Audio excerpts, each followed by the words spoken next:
शिक्षा मनुष्य के जीवन या मनुष्य के समाज या मनुष्यों की पृथ्वी के लिए सबसे प्रमुख तत्व है। वही उसी शिक्षा के माध्यम से ही जीवन का प्रवाह या जीवन का अस्तित्व के शिक्षा के माध्यम से ही इसको बनाए रखा जा सकता है। लेकिन शिक्षा का सिलेबस और शिक्षा का देने का जो विधि है बहुत ही आंचलिक स्तर पर या राष्ट्रीय स्तर पर या ग्लोबल लेवल पर इसमें कहीं पर भी यूनिफॉर्मिटी नहीं है। यह वैश्विक नहीं हो पाया है, वैश्विक नहीं हो पाया है, लेकिन उसके साथ साथ वह नेशनल भी नहीं हो पाया है। नेशनल होने के साथ साथ वह आंचलिक भी नहीं हो पाया है, वह पारिवारिक भी नहीं हो पाया है और अंततः वह व्यक्तिक भी नहीं हो पाया। ये कितनी बड़ी विडंबना है जो मनुष्य का साइंस का विकास होते चला गया, लेकिन मनुष्य और पर्यावरण एक दूसरे का कंपोनेंट है और जीवन पद्धति भी उस कंपोनेंट पर आधारित हो, उस ढंग का सोशल स्ट्रक्चर हो, उस ढंग का राजनीतिक स्ट्रक्चर हो, ऐसा कभी किसी ने प्रयास नहीं किया। लोगों ने साइंस का विस्तार किया, जिसने इन्वेंशन किया उसको पेटेंट किया और फिर वह शोषण का माध्यम बन गया। शिक्षा के द्वारा जो साइंटिस्ट लोग उभर करके आए, वो साइंटिस्ट लोगों का द्वारा जो उत्पादित चीज हुआ या जो ज्ञान हुआ वह एक माध्यम बन गया शोषण करने का, और वह शोषण के चलते सब कोई एक दूसरे का शोषण कर रहा है। शोषण का हथियार जिसके पास जितना सोफिस्टिकेटेड है उस ढंग से वह शोषण करता है। कोई व्यक्ति ऐसा नहीं है जो दूसरे का शोषण नहीं करता है। अब रही बात जो शिक्षा के द्वारा हम मनुष्य बनाए, शिक्षा के द्वारा हम आर्थिक चीज़ों को प्राप्त करने का विधि बनाए, या शिक्षा को हम मोक्ष का मार्ग बनाए, या शिक्षा के द्वारा समाज में एक साथ मिलजुल करके रहने का वातावरण बनाए, क्या हो ये कभी वैश्विक स्तर पर लोगों ने तय नहीं किया, न राष्ट्रीय स्तर पर तय करना पाने में सक्षम हो सका। और उसके चलते प्रत्येक मनुष्य के दिमाग में अगर आप देखेंगे तो वह अनिर्णय की स्थिति में है। क्या करें, कौन अच्छा है, बहुत ज़्यादा दिमाग लगाने से ये सब परेशानी होती है। सबसे पहले हमारा शरीर भौतिक चीज़ों से बना हुआ है और उन शरीर के भीतर ही आत्मा है।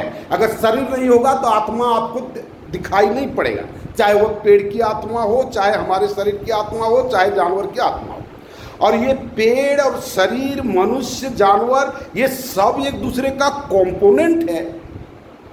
ये भाव, इसके अनुरूप सामाजिक संरचना बनाने की बहुत ही प्रबल आवश्यकता है और इसी के अभाव में लोग दुविधाग्रस्त हैं। हम संसार को जिए या स्वर्ग को जिए, हम ये भौतिक जीवन को जिए या मोक्ष को जिए, और सब एक दूसरे का कंपोनेंट है, लेकिन स्टेज वाइज है, सब एक दूसरे का पूरक है। ये पूरक होने का कंसेप्ट समाज में किसी भी लेवल पर लोगों ने नहीं किया। संन्यास को लोगों ने श्रेष्ठ माना, पारिवारिक जीवन को श्रेष्ठ माना, वानप्रस्थ को श्रेष्ठ माना, और इस तरह से लोगों ने जिस ढंग से जैसे लोग एक दूसरे को एक्सप्लॉइट कर सकते हैं, एक साधु अगर एक्सप्लॉइट कर सकता है अपने साधुत्व के बल पर तो वह साधुता को श्रेष्ठ करता है। एक धार्मिक आदमी अगर धर्म के माध्यम से हम शोषण कर सकते हैं, शरीर की रक्षा कर सकते हैं, मोटा मोटा पेट फुला सकते हैं, तो हम धर्म को सबसे ऊपर मानते हैं। एक किसान वो कहता है कि हम पूरे पृथ्वी को भोजन देते हैं, और किसान किस तरह से हाशिए की स्थिति में है वो आप देखेंगे। कभी एक कहावत था, उत्तम खेती मध्यम बान, नीच चाकरी भीख निदान, और आज देखें कृषि को लोगों ने कहाँ तक पहुँचा दिया।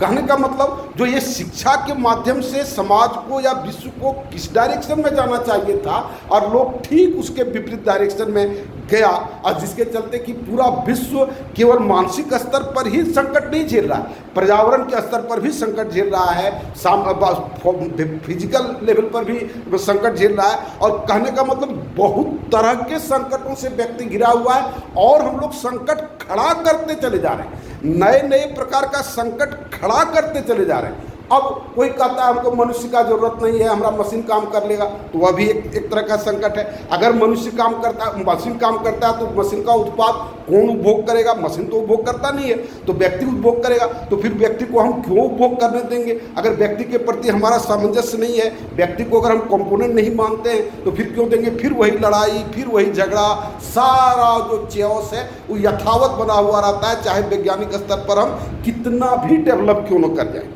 अगर वैज्ञानिकता के साथ साथ अगर इस सोशल स्ट्रक्चर और क्या कहते हैं मेंटल स्ट्रक्चर को अगर हम लोग चेंज नहीं कर पाए, तो ये सारा चीज़ उपद्रव का कारण बनते जा रहा है और आने वाले समय में और भी उपद्रव का कारण बनता चला जाएगा। और इन सारे चीज़ों का एक परस्पर सामंजस्य स्थापित करते हुए हमने एक न्यू सोशल स्ट्रक्चर का चिंतन दिया है जो इसी चैनल पर उपलब्ध है। रोज ये बात हम कहते हैं कि इसको आप देखें और देख करके जितना जल्दी हो प्रसारित भी करें, इसको अपना क्या कहते हैं कन्वर्सेशन का विषय बनाएं, डिस्कशन का विषय बनाएं, लोगों के बीच में इन सब बातों को रखें और जितना जल्दी हो मेरे साथ तन मन धन से जुट करके इस कार्य को प्रारंभ करने में मदद करें। धन्यवाद।